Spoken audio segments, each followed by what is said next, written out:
Morning, guys. Hope you're doing well. We've got a little bit of an issue with the FXM trading station, and so much because it's an integral part of our bulletin. If it's not going to load the data, we won't be able to present many charts and analysis. So today's bulletin is going to be very quick because there isn't much to show you. So this is currently Quant Tower, and we use the FXM API, and there's a server error, and we can't load the data in the trading station. So it's a good test to say, whether or not it was the trading station, and it looks like it's a server at the FXCM end, at that back end. So I'm going to keep this running, and this API should load once they've fixed it. I won't need to reload the API; it will just simply load once they've fixed it. So slightly frustrating, but in a way, a nice quick bulletin is good. So this is yesterday's metrics. We were -8. I don't know where we are today because the FXCM train station isn't loading. It's possible they continue to short it because there's lots of scary news out there. -8, so there's 8 people trying to short risk versus the 1 person buying. So a lot of people are trying to short indices, okay?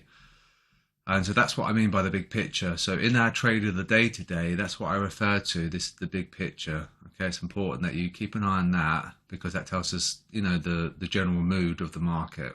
And there's a lot of people bearish, and it will impact our trade of the day. We've got to be careful. So this is a bit of a risk-off scenario where the short-dated yields rose, but the long-dated yields fell. Now, that's the opposite we want to happen. We want near-term, less worry, and then there can be worry long-term. But near-term, we don't really want these to pump. So something's going on that's causing this to pump. So it might be that NATO escalation. Potentially, I mean, it could be North Korea as well. But that's kind of risk-off, so be careful. And we can see how the short-dated yields have gone quite high compared to the long dated. So the 3-month is greater, 5, 10, and the 30. And so that's quite worrying, that is. VIX is still below its 26.5 level. So as long as we remain below 26.5, that would be good because that's your midpoint between the low and the high of the year. And so we don't really want it above that pivot.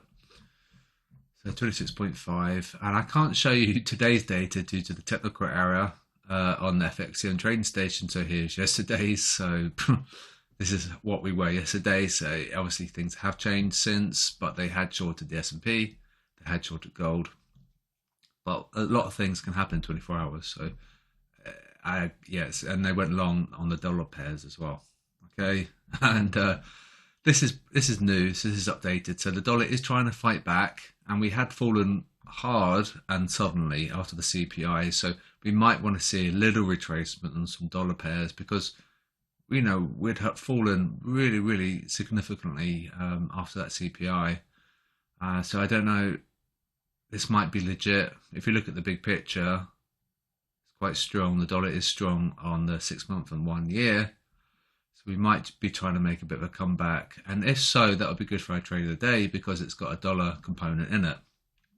I'm not 100% sure on the confidence of it, but if I was 100% confident on anything, I would, I'd probably be a millionaire. So you've got to be careful because there's lots of hustle, basically.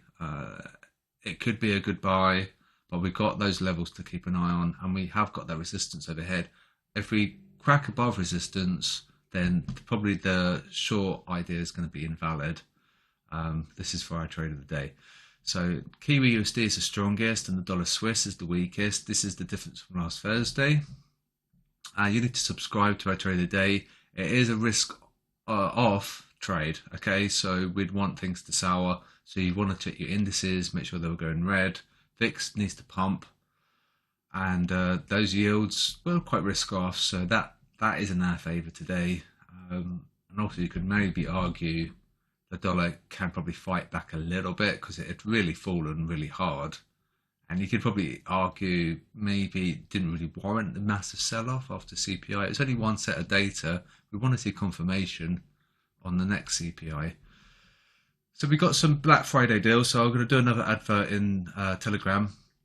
All information's on that, but it's not to worry. So I can't show you today's screenshot. So here's yesterday's. So that's the level of note. It was 3912, the arrow. So that's that, okay. And they had shorted the S&P, so we can't show you what happened, but they had. Well, it's pretty sideways, but they were selling it ever so slightly, but it's kind of sideways there. And they had sold the US 30, and that was the scary news. That was from the Poland NATO thing. It seems like a long time ago now.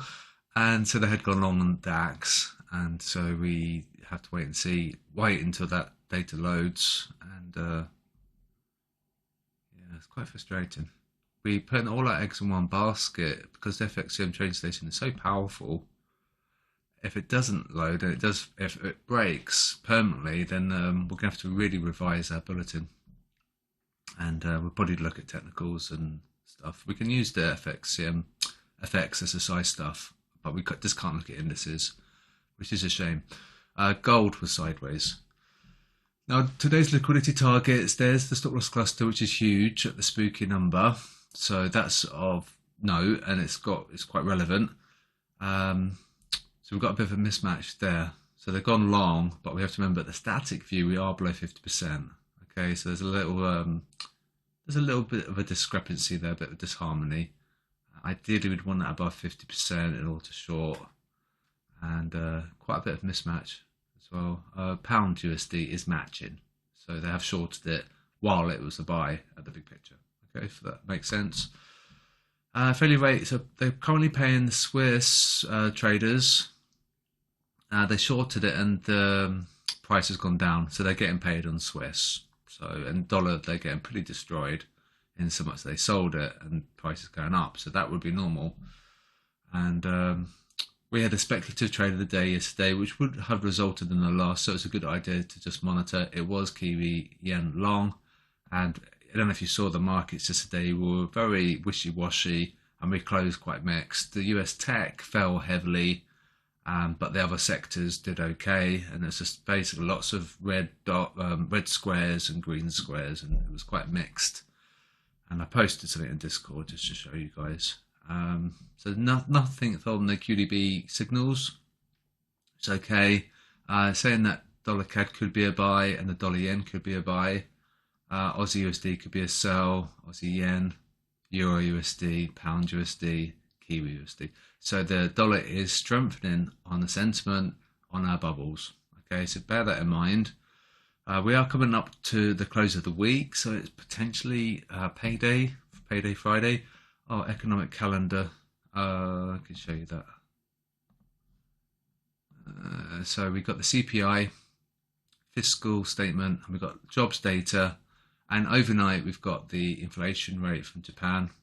They're expecting a slight worse than expected. They're saying 3.2. So if it goes below 3%, that's going to be quite bullish. So that's that. And then we've got some data tomorrow, but nothing to be overly concerned with. And so I'll wrap up now. I'm going to do a Patreon video now, but I can't show you FXCM because of the issue that we've got, the technical issue. So I'll do that Patreon video, and we're going to cover the stop loss clusters, and we're going to cover those levels that I highlighted yesterday.